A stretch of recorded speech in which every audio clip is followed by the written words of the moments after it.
Hi, everyone, and welcome back to Create and Consume, a podcast about what we make, watch, and buy in the era of digital content. I'm your host, Austen Tosone. Today, as this episode is airing, is my 4-year anniversary of being a self-employed content creator. I kind of can't believe it. I feel like in the last 4 years, there's been so much discourse about how to become a full time content creator. There's also been a lot of talk about creators who have experienced burnout from full time creation, who have gone back to 9 to 5 jobs. And honestly, I don't know if when I quit my job all the way back in 2021, I envisioned myself making it to 4 years. So, in honor of this milestone today, I thought it would be cool to reflect on my journey and share more about how I have been able to make this work for the last 4 years, even as a micro influencer, even as a small creator, to do it in a way that feels sustainable, fulfilling, and also realistic. Before we get into today's conversation, let's do a little create and consume. So, this week, as I'm recording this episode, the Sephora savings event is going on. I have already made my purchases. I did it as soon as I had access this morning. I'm recording it on the day that I had access to the sale, and I practiced a lot of self restraint. I only got 3 things. I also made a TikTok video asking people to de influence my Sephora cart. So I shared all 8 items I was considering getting, and I only purchased 3, which is pretty good. Although, can I just say, as a beauty content creator, it's actually very rare that I buy makeup. So it's not like I'm constantly making new beauty purchases. This is really a time of year where I get to be intentional about what I want to add to what I already have. Clearly and luckily, I get to test a lot of products that I'm sent by brands for work, which is amazing. But again, this just gives me the opportunity to say, hey, here's something that I personally have seen that I'm excited about, and it gives me a chance to buy it at a little bit of a discount. So we love to see that, of course. I will link my blog post in the show notes, though, because I did go through and pick out some favorites for 3 different categories: skincare, makeup, and hair. There's 15 products in total, so not very many. I really tried to just pick like one product for each category in terms of one foundation, one concealer, truly things that I use every single day and really love, especially right now. So if you are still looking to shop the sale, still a little bit of time before it runs out, that link will be in the show notes. And as far as what I'm consuming this week, so I did finish a book, actually, I think last week at this point now that I'm recording this, but I did finish Comedic Timing by Apsana Barath is her name. And this was a book that I was gifted through the 831 Ambassador Program. So they are a publisher that just publishes romance novellas, which I think is cool. And I can't say I've read many novellas recently. So maybe that was part of this one for me, is I felt it could have used a bit more development. I gave this one 3 out of 5 stars. I would try something else from this author. And I do also have another book that I was gifted from 831 Stories, because I did sign up to receive advanced reader copies from them, which is obviously exciting because I want to get into more of the book community this year, since I have been reading more and since joining my book club. So that is one thing that I finished consuming this week. And I wasn't expecting to be able to record this episode in real time. Originally, I was going to record this last week, so I didn't think we would get a chance to talk about White Lotus. So I'm about to share some spoilers for season 3 of White Lotus. If you don't want to know what happens, I will put a timestamp in the show notes so that you can jump ahead. First, I just want to say I really enjoyed this season. I know some people thought it was a bit more slow moving. I think season 2 still comes out on top for me in terms of ranking the seasons, but I really enjoyed the character development and the slow play out of each situation, and honestly, just the anxiety of the whole thing. I think that's kind of the main emotion that you are made to feel when you watch the show. And I was left thinking about each episode long after we turned the TV off, which I think is the goal, or like the mark of a good TV show. Obviously, I'm not a critic or anything, and if you hated this season, that's okay too. But I really felt like everything up until maybe the last 15 minutes I truly enjoyed, because the ending to me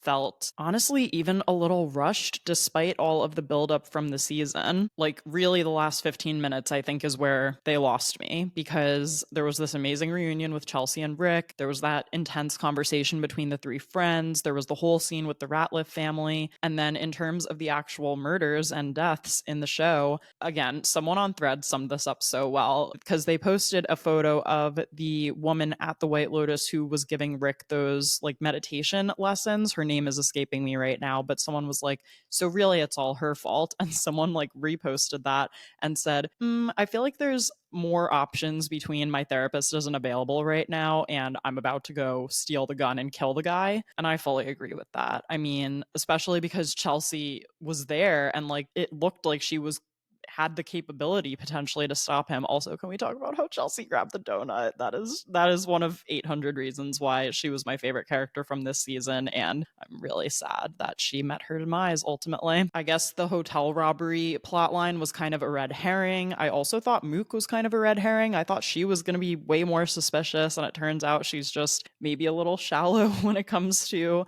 the type of guy that she wants in her life. Although, so Gay Talk and Belinda both walk away with more power and more money than what they started out with. I knew Belinda needed to ask for more money, but those negotiation tactics were honestly so reckless and kind of crazy. But at the very least, he did his research about like his net worth and Tanya's net worth and all of that. And I can't believe we didn't see the Ratliff family really react to the news that they were no longer going to have money, especially with the Lachlan of it all and the Piper of it all. Honestly, so many great performances all around. I, again, really did enjoy this season. And if you watched it, please reach out and tell me your thoughts too. Let me know what loose ends you felt were left untied. And also let me know if you have any theories for where they might shoot season 4. I'm ready for a winter White Lotus. I'm ready for them to be in like Aspen or Switzerland or something like that. With that out of the way, let's get into the topic of today's episode. And again, I really can't believe it's been 4 years because it does feel like just yesterday where we had literally just moved into this apartment, for the record. Like when I put in the call to the CEO of Jump Rope to discuss my leaving and essentially put in my 2 weeks notice, I took the call in our bedroom. There were moving boxes all around me. I was like balancing my laptop, I think on our laundry basket or something. And I was just so nervous. Like I knew that it was all going to be okay. And I knew I was doing the right thing for me, but it still felt crazy to fully take the leap and like really believe in myself like that, I guess, because as you guys know, if you've listened to other episodes of the podcast, I've talked about my career journey on here before. I was previously laid off twice from 2 different magazine jobs, and I did have a stint, freelancing between 2018 and 2019. It felt like one thing to pursue freelancing when I kind of didn't have a choice, and it was just like the only option in front of me while I was either searching for jobs or trying to make freelancing work. To truly intentionally quit, though, and pursue this full time really did feel like a big leap. And I have a video that Andrew filmed for me. I was sitting actually where his desk is now, and it's of me like closing my laptop, logging out of Slack for the last time. Thank God, because I don't know if I've talked about this on here or not, but Slack makes me so anxious. I really don't like Slack. So anyway, Andrew has this little video of me closing out of my Slack account, shutting my laptop, and cracking open a little beer in celebration. Of course, I had a beer. Like, God forbid I have one glass of champagne just for the vibes, but I can't lie. I would always rather have a beer over a glass of champagne. And oh my God, there's so much I want to talk about for this episode. I've made bullet points and I thought they were in order, but looking at them now, they may be a little bit all over the place. So if this is a bit more of a stream of consciousness episode, please bear with me. I still intend to deliver some value and obviously share insights about my decision in here. But I think that honestly, this outline is a reflection of what it's like being self-employed, just in the sense that even if you plan your week to a T, there could still be opportunities that pop up or circumstances that change that require you to kind of pivot and jump around and remember to come back and go through your original checklist and make sure that everything still gets done. Because at the end of the day, self-employment is really self-reliance. And that is something that has taught me more about myself, I would say, than almost any other experience. I think a lot of people think of being self-employed as having total freedom. And while you certainly have flexibility, I just want to clarify, I don't believe that you have total freedom when you're self-employed. And just because you make your own schedule, even when you block off time that is technically free time, it might not be the free time that you think it is. Even as I make my own hours, I do typically work a pretty standard schedule. I still probably put in at least 40-hour weeks, if not more than that, because there is no boundary really between when work stops and life begins, because they're all so continuously intertwined for me personally. Even if I'm scrolling on TikTok before bed, I'm never just passively scrolling. I'm searching for trending audios. I'm looking for creators who I think are inspiring. I'm brainstorming content ideas, whether I mean to or not. I think specifically talking about not just self employment, but really working in social media and the industry of influencers and content creators means that in some ways your brain is always going to be on. Just like in other jobs, there are late nights and headaches and things that I don't want to do, but that I still push through and do, just like could happen to me in a 9 to 5 role too. And there are just as many of those things that pop up as there are fun and incredible and once in a lifetime opportunities. And I think that it really is a spectrum of high highs and low lows. And if you don't like that and you're not really prepared emotionally to deal with a job like that, that's one of the reasons why content creation isn't for everyone. It's not because this is a particularly hard job, but I think it requires a lot of mental strength and perseverance on that front to continuously be able to push through and overcome your own mental blocks and anxieties and get over people who might not like you online and get over when content doesn't perform well. That to me is the part that's hard about content creation. Because again, it's not like I'm saving lives, it's not like I'm changing the world, but I am doing something that's meaningful to me. And that's what makes it really feel like important work that I'm doing in that sense. Being a content creator full time versus doing content creation as a hobby means that sometimes I need to choose the thing that makes me money versus the thing that I want to do. Don't get me wrong, everything that I do for work, I consider to be fun in a sense, and I get some kind of creative fulfillment out of. But when it comes to a brand who's waiting for me to submit something, or my editor who knows that I have a deadline, I am going to prioritize those projects because I care about what my clients think about me, and I want to make sure that I follow through on things that I have agreed to do, because that means that I get paid in the end, and that means they're happy with me. Even if I had the desire to wake up today and be like, oh my gosh, how fun would it be to go out and film the 3 best cafes in the West Village? Just because I want to do that doesn't mean that I drop everything and go run out to do it. The same way that I have client work that I always try to prioritize and make sure I schedule time to work on throughout the week, I also have my weekly content. So I have podcast, which, as you guys know, I publish new episodes every Thursday. I have my YouTube channel. Typically, videos come out on Tuesdays, although it's been a little flexible since I changed the content over on my channel. And then I usually try to publish a blog post once a week. Date sort of doesn't matter there. Or not that it doesn't matter, but I have kind of lost the plot in terms of picking an actual date to publish blog posts. And again, that's okay as long as one gets published every week. I prioritize my long form content for a couple of reasons. Number one, I know how much I miss when my favorite YouTubers miss an upload or when my favorite podcasters don't publish an episode. And first and foremost, I want to be a creator that you can depend on, who you know when I'm going to upload certain content, and you know that you're going to get at least one podcast episode, one YouTube video, and one blog post every single week. I like being that kind of reliable creator for people because I know that some content creators tend to be a bit more chaotic or post a bit more infrequently. So I like just knowing that I have that kind of dependability factor. Also, I make money from ad revenue on YouTube and my blog. So those are passive income streams, which we can talk more about different income streams later in this episode, that are important to me and that I also like to try to upkeep while I'm giving you guys content that I think is fun and entertaining and enjoyable. Since I just mentioned passive income streams, one important thing for me when I made the leap from working full time to being self employed, that was really important for me was because I already had a stint as a freelancer in 2018 and 2019. I knew what I didn't want. I knew that I didn't like chasing small, low paying assignments and feeling like I was always just living paycheck to paycheck and that I had no consistent income. So having that experience once before really revealed to me what I wanted my new version of self-employment to look like. And I think I've done a really good job of building those other income streams, making sure that I'm diversifying all of that stuff and creating my own consistent income, because there are some months where I make more than others. And that's just the reality of freelancing and being self-employed. I think that when you're interested in building a business of any kind, whether that is a business related to content creation, or it could even be a physical product business, or a business where you offer services to people like graphic design or copywriting, I think that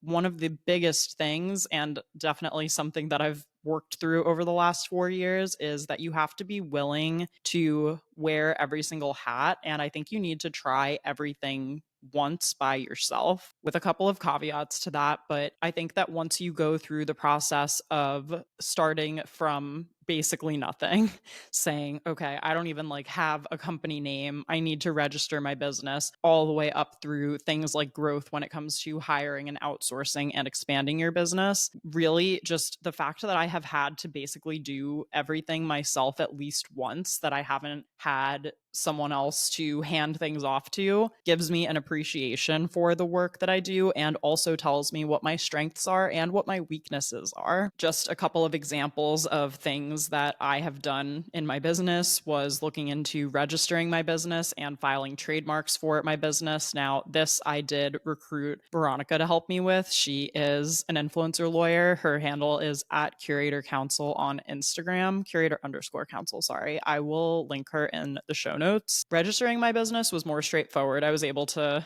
muddle my way through that myself. But when it came to filing trademarks for my business, I did want to make sure that I was doing it the right way, and that I had someone there to help me to figure out the likelihood that a trademark would get approved, to help me catch any potential issues early on, and to understand the process of filing trademarks, because they take a long time. Other things that I manage throughout my business are content creation, editing, and marketing of content. I think that splitting that process into those three buckets is really helpful to understand that there are so many moving parts. Like, I know from the outside looking in, if you're not a full-time content creator and you see someone post an ad on TikTok or Instagram, it probably looks like it took 4 seconds to film. And even the videos that are short and sweet and that are snappy and get to the point quickly still require so much effort going into them. And when I work with a brand, I actually have a whole podcast episode about how brand deals work, where I take you through start to finish, like the full process of it. So I won't get into it too much here. I can link it in the show notes if you didn't get a chance to listen to that one. But even just thinking about those three top level phases of creating the content,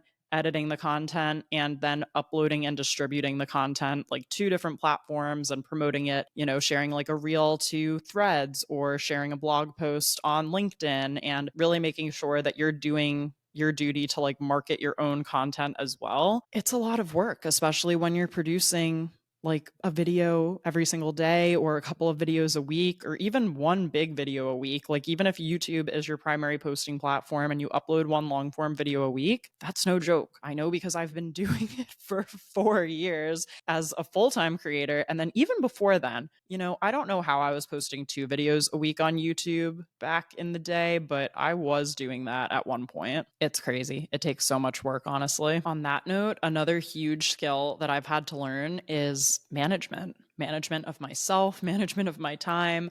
And that might sound like the silliest one, like, yes, you manage yourself, but it's true. And I have to manage my own expectations, which is sometimes one of the hardest things to wrap my head around. And I know when I first started out being self-employed, my expectations of myself for each day in terms of productivity and what I'd be able to produce were way too high. So I would end the day with 30 things on my to-do list that went unchecked. And you're probably thinking, well, yeah, because how could you have an extra 30 things on your to-do list today?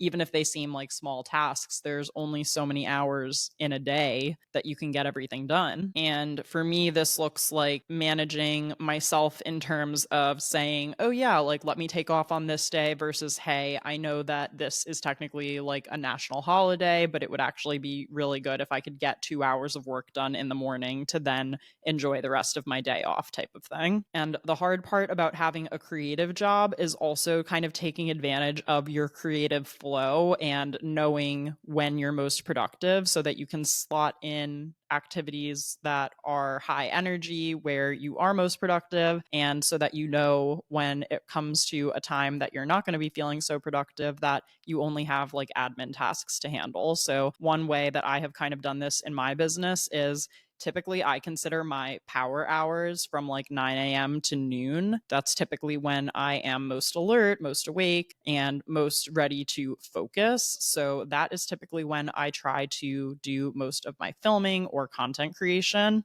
And in addition to that, I've also noticed that my energy is highest on Monday mornings and that it kind of tapers off by the time, Friday afternoon rolls around. So Monday for me is typically a day where I get organized, I go through admin work, I prepare scripts and get things ready for Tuesday and Wednesday, which are typically my big creation days. And the last thing in this category of what it takes to run a small business is the growth aspect. So for me, that has looked like trying everything from recreating viral trends on TikTok to actually hiring out help and to pitching myself to more highbrow and high profile opportunities to get my name out there, build brand awareness, and continue to grow my online presence, my income, and my personal brand overall. On the topic of hiring, I think that it's one of the most intimidating things to do when you're self-employed. And the thought that you are not only responsible for like your own livelihood and financial security and all of that stuff, but that you could be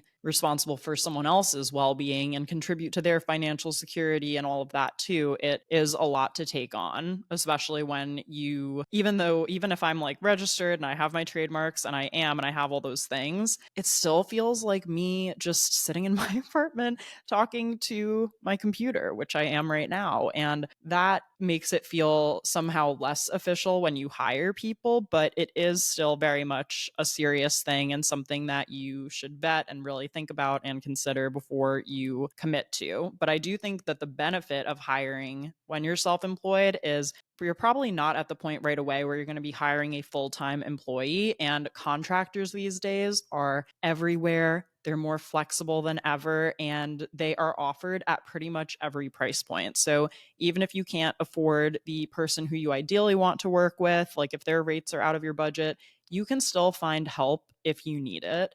There are websites, I know like Fiverr and Upwork, where you can search and sort by price point and hourly rates. You really can start small. And I love that it doesn't have to be all or nothing because it gives you a chance to experiment, and you could hire someone for a 3-week test assignment. You could give someone one video to edit and see how they do with it.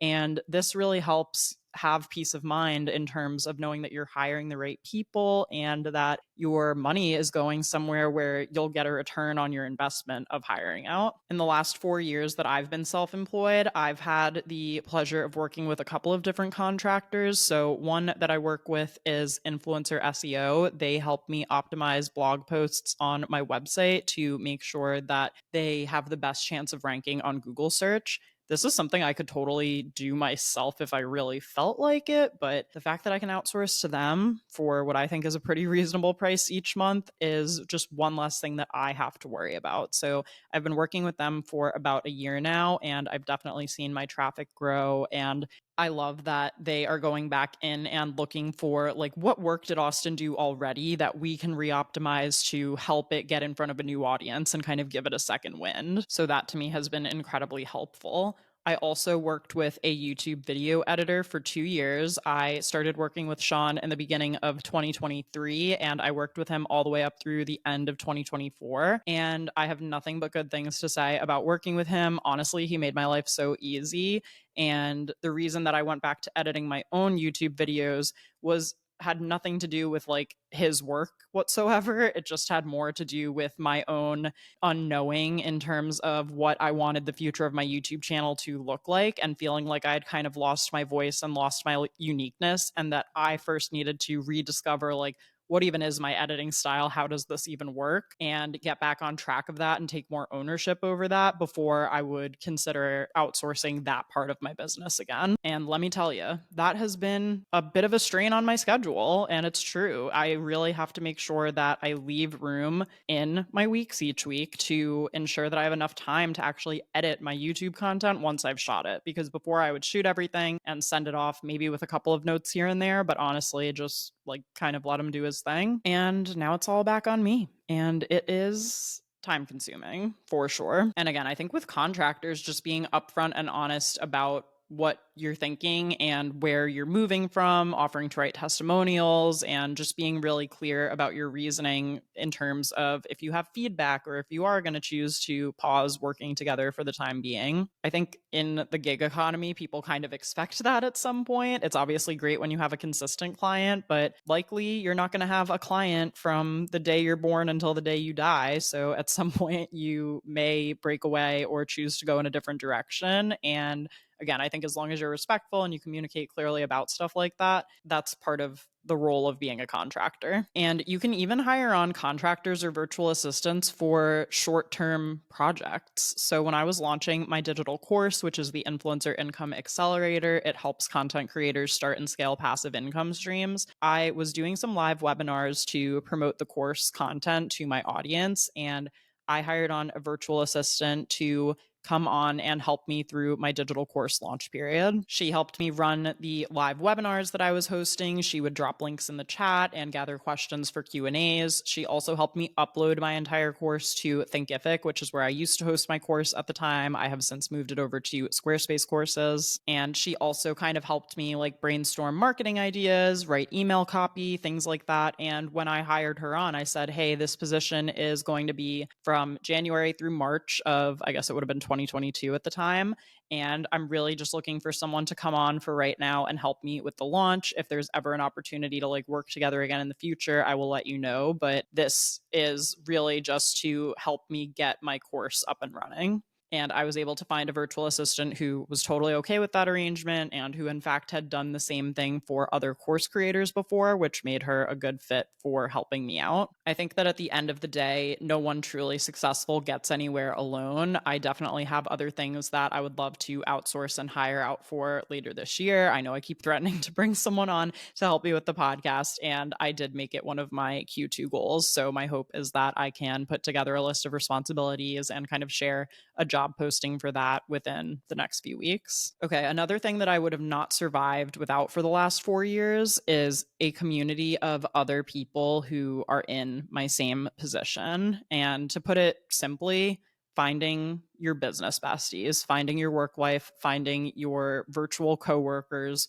whatever that looks like. Anytime I talk to another creator who is also self-employed or who has just like been managing their own brand deals for a long time or who's been creating content for so long, I always feel a kinship with them because I think that, to quote an interview that Colin and Samir did with Jack Conti, they talked about this concept of you need to love shooting hoops in the park by yourself, even if you're a professional basketball player. Like you need to still love that practice and love that act of creating, even when no one's watching, even when you're not getting the acclaim, even when it's not being televised. And I have met so many people over the years who I think feel the same way I do about this type of work. And because I have some trusted people who I can turn to say, hey, this brand reached out to me with this. Like, does this seem a little weird to you? Or, hey, I was thinking about launching this new digital product. Do you think that that's a fit? I think for lighthearted topics like that and just like content ideas and fun chat about the industry, that is always fun to do like a coffee date or some kind of networking date with someone who you've met in the industry. And then I think for things like big picture goals and working with brands and negotiating and things like that, I have kind of a mini panel of like 3 or 4 trusted creator friends who I can bring something like that to, and I can expect them to give me their honest feedback. Definitely finding community with others is so important for a job like this, and that's one of the reasons that I love Facebook groups still, and I love going to events in person. I feel like those are the 2 big ways I connect with people in the industry. Another thing that has helped me get to this 4-year mark of self-employment is really knowing my worth and making sure that I I am set financially, so to speak. For me, that included basically launching and scaling a bunch of different income streams, both active and passive, and also knowing my worth in terms of raising my rates, communicating my value to brands, and really over delivering when a brand hires me to do something. Like I said, the first version of my self employment life, where I had just gotten laid off and was kind of forced into it, I was getting really low paying assignments, and I would need to stack up several low paying, brand campaigns or writing assignments and things like that to add up to the total for my rent for the month. And then also just my expenses to live and function and be a person who lived in New York City, because it's an expensive place to live, that's for sure. So standing my ground and raising my rates across the board has been really helpful. I think also just remembering how I position myself and how I communicate my value to brands is important. Typically citing things like my previous professional experience as a magazine editor, and also the fact that I have been doing this for over 10 years at this point in total. So I've been 4 years self-employed, but I started my blog back in June 2012. So this June will actually be the 13-year anniversary of my blog, which is crazy. And to me, that really marks the start of my content creation journey. In terms of my income streams, I actually have a whole YouTube series where I break down my income streams from over the years. So I can link my 2024 income breakdown in the show notes if you're interested in checking that out. But just to talk through some of them at kind of the top level, brand deals are typically my largest income stream. I don't necessarily do even too many brand deals, but typically brands are also asking for things like usage rights and exclusivity and permission to boost the content or share it in ads like on their own account. And those, in addition to my raised rates and my years of experience and how I charge for basically like my image and likeness, are the things that make brand partnerships one of my more lucrative income streams. Follower count and engagement are obviously a factor, but they're not the only factor. And just like I would be pricing services if I were a freelance copywriter or graphic designer, I still treat it like knowing the level and the scale of the project that I'm going to be taking on and how much work I'm going to put into it, and how I am able to execute projects within timelines and meet deadlines and all of those things. At this point, a lot of my brand partnerships are inbound requests, but I also do love pitching brands, especially if I have recently shared about them organically and I think that there's a fun way to work together. I always will encourage other creators to reach out to brands that they're interested in working with, because you never know what they might say. Another income stream for me is ad revenue. I alluded to this a little bit earlier when I talked about the importance for me of staying consistent with my YouTube channel and my blog, especially because I do earn ad revenue from those platforms. I like ad revenue because it doesn't cost anything for my viewers or my readers other than, seeing a little pop up from time to time. And I also like that I don't need to do anything extra than maintain my weekly content to earn ad revenue. I also make money through affiliate links. So obviously, when I link products or services that I like, that I get a kickback on. I do still do a little bit of one-on-one consulting. I have raised my rates intentionally for that, just because I have less time to take on one-on-one consulting clients. So if I am going to make the time to help someone one-on-one, I just need to make sure that it's worth it for me. And again, I think with my experience and my years of knowledge from this field in particular, I feel comfortable charging what I'm charging. And just as a result, I probably don't book as many from people who are kind of just looking to pick my brain in a more casual way. And, when I first started doing consulting, I think I was charging like $75 a session. So I did have lower rates at one point, but just based on my availability and how much time I have for consulting in my current day to day, that's another big reason why my rates have been increased so much over the years. Plus, I also have my digital course now, which is so awesome because you will get so many more hours of content out of the digital course, because I have over 5 hours of recorded video lessons in the course compared to just paying for 90 minutes of my time once. You can replay it, you get like downloads and worksheets and things like that. Honestly, I think that's one of the benefits of having the course now too, because I do get a lot of questions about how to become a full-time content creator. and they are answered really clearly and concisely with resources to help you take action in the course now too. So that has sort of eliminated one segment of people who previously would have booked in for consulting, who are now course students and can watch the lessons on demand on their own time. They can rewatch them as much as they want, and they get all of those resources as well. And if you're looking to start or grow new income streams as a content creator, you can really start anywhere. You can apply for LTK, you can open an Etsy shop, you could just start posting on TikTok and YouTube to see if you could get into the Creator Rewards program or the YouTube Partner program. I love that just as much as I get to be creative about the content that I produce, I can also be creative about the ways that I choose to make money. Something else that has been hugely important for my success over the last 4 years is having an offline support system as well. So I talked about having business besties and networking and all of that stuff, but really just reminding myself like who I am when I'm not posting online, and having this personal support system of friends, family. I have a wonderful partner in Andrew, and just really remembering that those people are the people who know me best at the end of the day. They're the people who would love me whether I had 0 followers or 25,000 followers or 100,000 followers. They just support me for me. And I think that having this support system, again, that has nothing to do with your work and your job is something that can really help you grow and thrive in work too. It's kind of weird how they are separate but also related in some sense. Andrew and my parents are the most important people in my life, but you basically will never see them really in content. Like they're there in photos sometimes, but we're not like making videos together. And part of that is because they don't want to do that stuff. They didn't sign up to do any of this. I did. And another part of that is just because I am really protective of those relationships. Those are the 3 most important relationships in my life. And keeping them separate from work has worked out really well up until this point. So I plan to continue to do that for the foreseeable future. I think you're also more open to decisions that can help you continue to be self-employed and run a business for a long time. Like even just moving to Hoboken, I always make it sound so dramatic because I moved from New York City to Hoboken. It's literally so close by. It's a similar vibe and I'm in the city all the time. But even moving to this apartment, like I have a desk here. This was the first apartment that I ever had my own desk in since I lived in the city, which is kind of crazy. I have more space to think and create here than I did in our apartment in Queens. I also have less temptation with like last minute distractions. I feel like even if I were to pop out and meet a friend for a coffee or something in Hoboken, at least I can kind of come back and walk home and get right back into it. It's cheaper to run a business from New Jersey when I look at filing and registering businesses to taxes to so many different things. Plus, as an added bonus in my personal life, I am happy here and I feel like I have better work-life balance and better mental health in Hoboken than I did living in the city. There are certainly a couple of things that I wish I knew sooner when I became self-employed.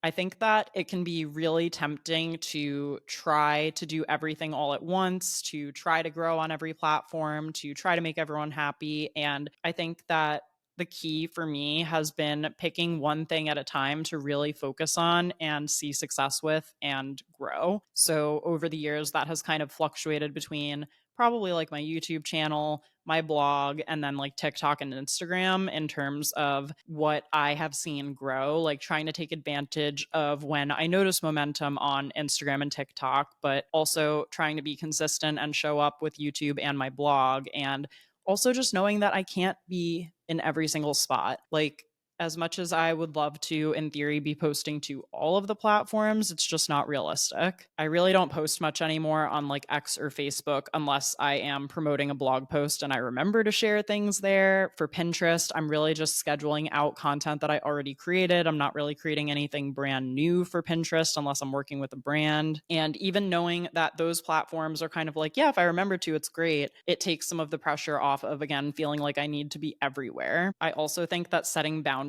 and standing by them when you're self-employed is one of the best lessons you can learn early on. And sometimes that means saying no to like getting dinner with a friend or going out to drinks, not because I don't want to and not because I in theory could, but because I think it would be better for my business if I spent a little extra time editing this thing to make sure it looked amazing, or if I didn't, have a drink at happy hour and was more clear-headed for when I record in the morning and stuff like that. Not all friends are always going to understand that, but that's why, again, like I said, having an offline support system of people who do understand that is so important. And I think we're kind of past the girl boss era and hustle culture, but it's still a lot of fucking work, okay, to be self-employed, run your own business, and have your hands in all of these different areas. And again, just because I make my own schedule doesn't mean that I have total freedom. And I also think that it's really important to find your own workflow, your own systems and tools and everything that work really well for you. Let me know if you guys would be interested in me doing like a creator toolkit episode where I can kind of walk you through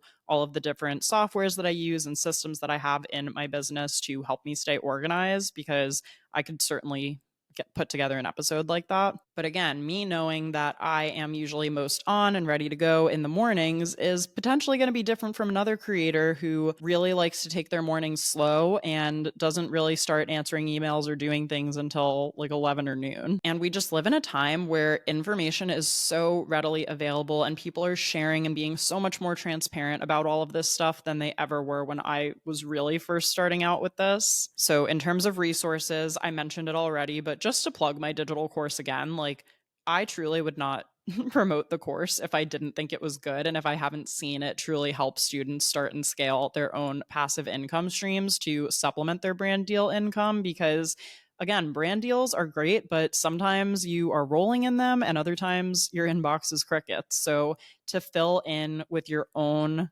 income in the meantime is something that, again, really gives me peace of mind and is one of the big reasons I'm able to do this as a micro influencer full time. So the course is the Influencer Income Accelerator. I can link it in the show notes where you can read testimonials and learn more about it. That's obviously a resource to consider.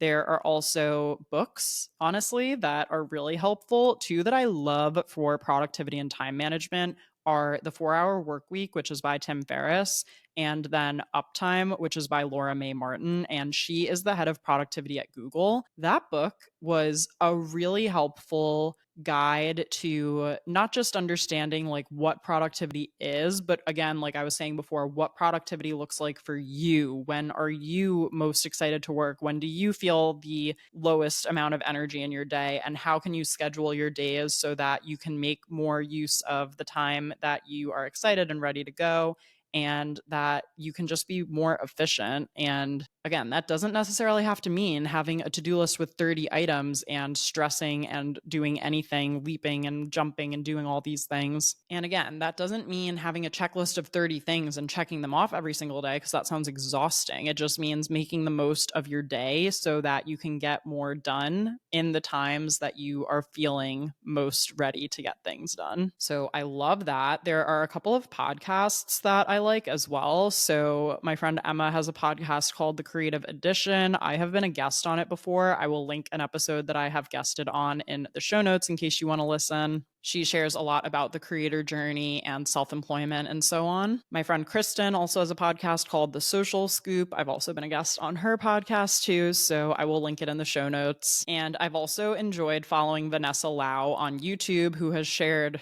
the highs and the lows of her creator journey as a creator with many more subscribers than me, who has reached like the 7-figure milestone in her business and then who ultimately scaled way far back. I think she just has a lot of interesting anecdotes from her years spent of building a presence on YouTube and then taking a sabbatical and then coming back with kind of a different approach to content creation. And I think lastly, and most importantly, it's really important to continue to celebrate every little milestone over the way, because growth in self-employment is not linear. You can have a month with explosive growth and you can have weeks where it feels like nothing's happening, even though you are slowly but surely reaching new customers or finding new community members or getting your content in front of new people. So in honor of that, I thought I would share a couple of my biggest accomplishments in my business from the last year. The first is getting invited to events with YouTube and Instagram. I was invited to the Meta offices last spring, and as discussed, I have attended the Made on YouTube YouTube event that YouTube hosts in the fall, which is basically like their Apple event where they announce all new features and updates. And being in rooms like that with creators who were also invited by the platforms is just something really eye-opening and exciting that I would love to continue to do more of in the coming years. I also technically had my first overnight brand trip. So for Made on YouTube, they did chauffeur me into the city in a big car, which was crazy. And they did put me up for a night at the Standard Hotel. So